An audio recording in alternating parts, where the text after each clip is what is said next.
Hello again. By God's mercies, we resume. We resume the study of the story of Exodus. Our Exodus.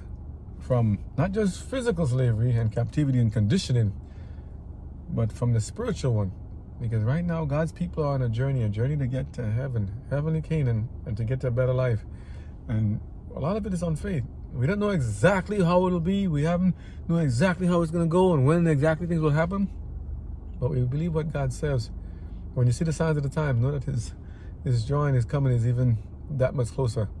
So we're saying, as you look around politics, world events, governments, things happening, calamities, disasters, pestilences, famines, disease, all different things they're talking about, pandemic, all different stuff they're talking about. No matter what you're seeing here in the world going on here, God is on the throne. He got it all under control. And many things, remember he said, take no thought for tomorrow, sufficient unto the day of the troubles thereof.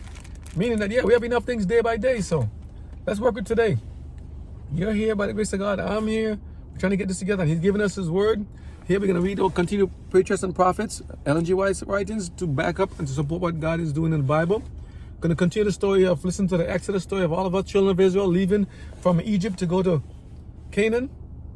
As we're going to do, also leaving from this life of Babylon, right? The Babylonian system, the Babylon of this life, to get to heavenly spiritual Canaan. We're going to continue listening. So we're going to play this story. It's a story time. I'm going to hush. And unfortunately, the camera's going to be on my big head all the time. You're going to see me driving by. You get all fancy, you know. But hopefully, you don't get you're going to get dark. I'm going to disappear in the dark. I'm a little dark. I'm going to disappear, but hey, keep it going. Okay, ready? Hit play. Let's get it started by God's mercies. Chapter 25, the Exodus. This chapter is based on Exodus 12, 34 to 51, and chapters 13 to 15. Even before I start. With their loins girt, with sandaled feet, and staff in hand, the people of Israel had stood, hushed, awed, yet expectant, awaiting the royal mandate that should bid them go forth. Before the morning broke, they were on their way. During the plagues, as the manifestation of God's power had kindled faith in the hearts of the bondmen and had struck terror to the oppressors, the Israelites had gradually assembled themselves in Goshen, and notwithstanding the suddenness of their flight, some provision had already been made for the necessary organization and control of the moving multitudes, they being divided into companies under appointed leaders. And they went out, about 600,000 on foot that were men beside children, and a mixed multitude went up also with them. In this multitude were not only those who were actuated by faith in the God of Israel, but also a far greater number who desired only to escape from the plagues, or who followed in the wake of the moving multitudes merely from excitement and curiosity. This class were ever a hindrance and a snare to Israel. True. The people took also with them flocks and herds, even very much cattle. These were the property of the Israelites, who had never sold their possessions to the king, as had the Egyptians. Jacob and his sons had brought their flocks and herds with them to Egypt, where they had greatly increased. Before leaving Egypt, the people, by the direction of Moses, claimed a recompense for their unpaid labor, and the Egyptians were too eager to be freed from their presence to refuse them. The bondmen went forth laden with the spoil of their oppressors. That day completed the history revealed to Abraham in prophetic visions centuries before. Thy seed shall be a stranger in a land that is not theirs, and shall serve them, and they shall afflict them 400 years. And also that nation whom they shall serve will I judge, and afterward shall they come out with great substance. Genesis chapter 15, verses 13 and 14. The 400 years had been fulfilled, and it came to pass the selfsame day that the Lord did bring the children of Israel out of the land of Egypt by their armies. In their departure from Egypt, the Israelites bore with them a precious legacy in the bones of Joseph, which had so long awaited the fulfillment of God's promise, and which, during the dark years of bondage, had been a reminder of Israel's deliverance.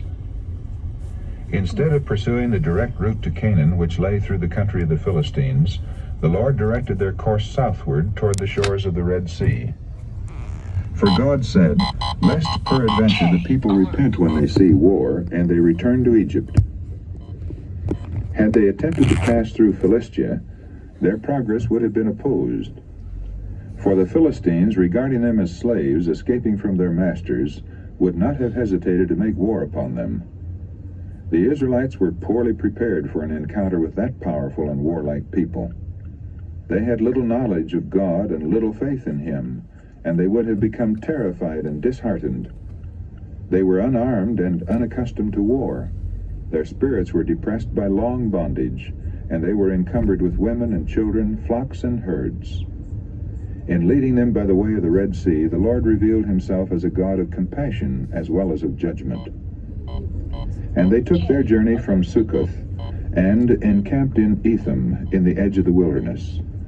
And the Lord went before them by day in a pillar of cloud to lead them the way, and by night in a pillar of fire to give them light, to go by day and night. He took not away the pillar of the cloud by day, nor the pillar of fire by night from before the people. Says the psalmist, He spread a cloud for a covering, and fire to give light in the night. Psalm 105:39. See also 1 Corinthians chapter 10, verses 1 and 2. The standard of their invisible leader was ever with them. By day the cloud directed their journeyings, or spread as a canopy above the host. It served as a protection from the burning heat, and by its coolness and moisture afforded grateful refreshment in the parched, thirsty desert. By night it became a pillar of fire, illuminating their encampment and constantly assuring them of the divine presence. In one of the most beautiful and comforting passages of Isaiah's prophecy, reference is made to the pillar of cloud and of fire to represent God's care for His people in the great final struggle with the powers of evil. The Lord will create upon every dwelling place of Mount Zion, and upon her assemblies, a cloud and smoke by day, and the shining of a flaming fire by night. For above all the glory shall be a covering, and there shall be a tabernacle for a shadow in the daytime from the heat, and for a place of refuge, and for a covert from storm and from rain. Isaiah chapter 4, verses 5 and 6, margin. Across a dreary, desert-like expanse they journeyed. Already they began to wonder whither their course would lead. They were becoming weary with the toilsome way, and in some hearts began to arise a fear of pursuit by the Egyptians. But the cloud went forward, and they followed. And now the Lord directed Moses to turn aside into a rocky defile, and encamp beside the sea. It was revealed to him that Pharaoh would pursue them, but that God would be honored in their deliverance. In Egypt the report was spread that the children of Israel, instead of tarrying to worship in the desert, were pressing on toward the Red Sea. Pharaoh's counselors declared to the king that their bondmen had fled, never to return. The people deplored their folly in attributing the death of the firstborn to the power of God. Their great men, recovering from their fears, accounted for the plagues as the result of natural causes.